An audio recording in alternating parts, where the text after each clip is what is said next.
नमस्कार, A1 हरियाणा में फिर हैं आप नवल सिंह के साथ। और अब हम पहुंचे हैं जेजेपी के ऑफिस में। और जेजेपी के ऑफिस में जैसा आप देख रहे हैं हमारे साथ इस वक्त दो महिलाएं हैं। और दो महिलाएं जो हैं ये सशक्त महिलाएं हैं।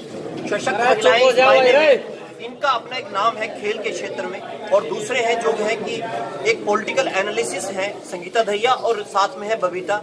दोनों एक खेल के क्षेत्र में, एक राजनीति के क्षेत्र में अपनी भूमिका रखते हैं। और पूरा दिन जो है ये गांव में रहे हैं। और इससे जैसे पहले हमें रिपोर्ट मिली है, इससे पहले ये पूरे एरिया में घूमते रहे हैं। तो हम इनसे जानने का प्रयास करेंगे कि जेजेपी को लेकर महिलाओं का क्या पक्ष है और किस तरह से महिलाएं जेजेपी को देख रही हैं। जी, स्वागत है आपका सबसे। तो आप बताएंगे, आप गाँव में घूम रहे हैं लगातार, कल भी हमने आपको देखा, आप गाँव में घूम रहे थे, अपने पार्टी ऑफिस में भी देखा।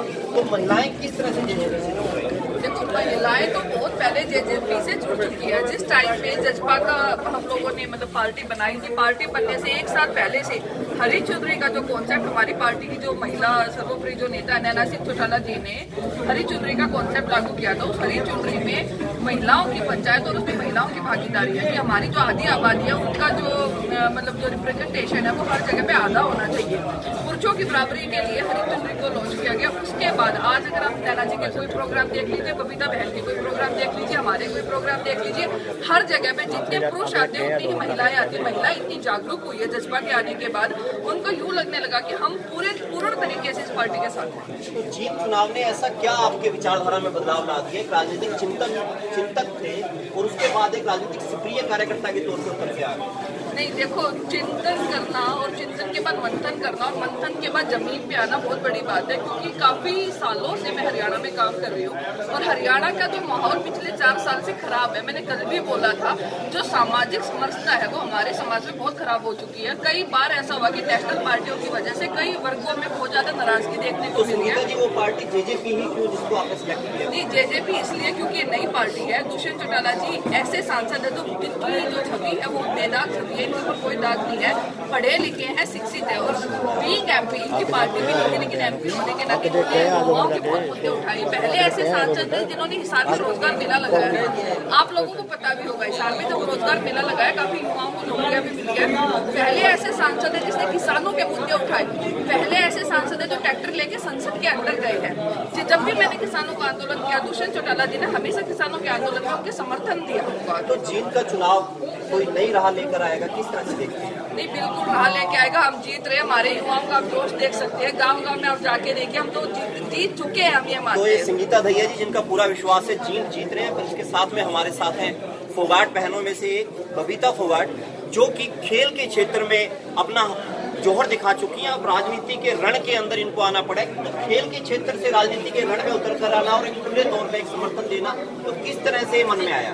जी, देखिए, मैं राजनीतिक तो नहीं हूँ, लेकिन मैं समर्थन दुष्यंत जी को देने आई हूँ एक खिलाड़ी होने के नाते। क्योंकि जो सुविधा और जो अपमान जो खिलाड़ियों का अभी हमने देखने को मिला है, क्योंकि हमारी 18 साल और 18 और 20 साल की उम्र जो हमने अपने खेल को दी है, इतना 18-20 साल में जो अपमानित हमने महसूस किया है उससे कहीं ज़्यादा हमने कहीं भी नहीं किया। और दुष्यंत ने, चाहे वो किसान के हो चाहे वो खिलाड़ियों की बात हो, तो हर किसी के हक के लिए उन्होंने संसद में आवाज़ उठाई है और हर किसी की बातों को उन्होंने बुलंद किया है। और एक सभी को साथ लेके वो चलने वाले हैं, तो उनकी सोच और उनकी नीति को मैं सपोर्ट करती हूँ। तो खिलाड़ी के तौर पे आपने दावपेच दिखाए हैं, तो राजनीति में किस तरह के दावपेच दिखाने वाले हैं? देखिए, मैं तो सपोर्ट करने आई हूँ उनको। और क्योंकि एक खिलाड़ी होने के नाते मैं यही कहना चाहूँगी कि खिलाड़ियों के सपोर्ट के लिए और खासकर महिलाओं के लिए जो हरी चुनरी चौपाल, जैसे संगीता जी ने बताई कि हरी चुनरी चौपाल है, उससे महिलाओं को घर से बाहर निकल, जो क्योंकि मैंने देखे हैं कि चाहे वो रैलियाँ हो चाहे कुछ भी हो, तो उसके अंदर महिलाओं की भागीदारी नहीं है। तो हरी चुनरी चौपाल के माध्यम से जो नैना जी ने जो संदेश महिलाओं को दिया है, वो संदेश आज हर एक महिला तक, हर एक मेरी बहन तक पहुँचा है। और वो आज अपने हक के लिए बाहर निकल के आई, अपने हक के लिए नैना जी के कंधे से कंधा मिला के चल रही हैं और अपने अधिकार के लिए वो सपोर्ट कर रही है। तो सवाल मेरा फिर एक और रहेगा आपसे, जिसे भी मैंने पूछा था, गोल जवाब दिया। आपसे मैं उम्मीद करता हूँ सीधा जवाब मिलेगा।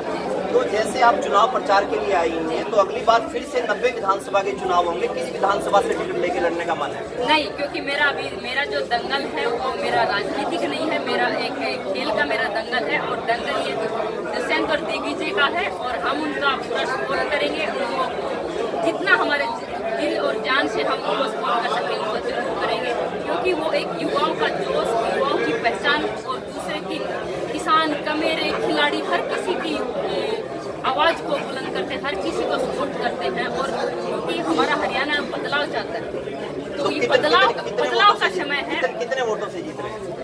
देखिए, वोट मुझे तो लगता है कि आप कह रहे हो कितने वोटों से, मैं तो कहती हूँ कि एक तरफा उनकी गलती। तो नंबर 2 पे किसे देखते हैं?